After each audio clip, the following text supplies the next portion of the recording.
ఒక పాత సామెత చిన్నప్పటి నుంచి వింటా ఉన్నా. పచ్చ కామెరుల వాళ్ళకి లోకమంతా పచ్చ కనబడుతుందట. అట్లాగే అవినీతి పరులకి, అడ్డమైన పనులు చేసే అలవాటు ఉన్న వాళ్ళకి, 50 లక్షల రూపాయలతో దొరికిన దొంగలకి, పొలిటికల్ బ్రోకర్లకి ప్రతి పనిలోనూ అవినీతి, ప్రతి కార్యక్రమంలో కూడా ఎంతో కొంత చేతులు మారింటదనే ఒక మూర్ఖపు తెలివి తక్కువ ఆలోచన వాళ్ళకు ఉంటది.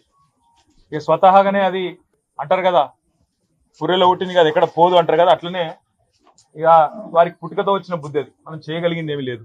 కాకపోతే ఇవాళ తెలంగాణలో జరుగుతున్నది ఏంటి? పొద్దున్న నుంచి కాంగ్రెస్ నాయకుల హడావుడి, ఏదో జరిగిపోయింది. ఏం జరిగింది అసలు?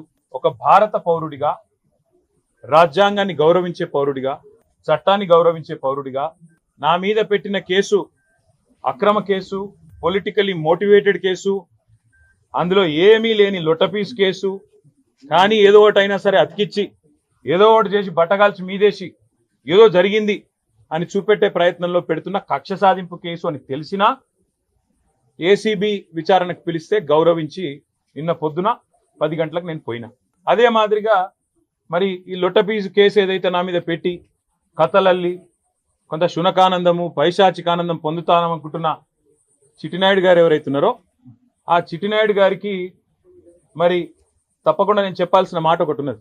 ఖచ్చితంగా భారత పౌరుడిగా, చట్టాన్ని, రాజ్యాంగాన్ని గౌరవించే పౌరుడిగా నువ్వు అక్రమ కేసును నీ అధికారాన్ని అడ్డం పెట్టుకుని నా మీద పెడితే, ఇష్టం వచ్చినట్టు బురద చల్లితే, తప్పకుండా రాజ్యాంగపరంగా, న్యాయపరంగా నాకున్న ప్రతి హక్కును వినియోగించుకోవాల్సిన బాధ్యత నా మీద ఉంటుంది.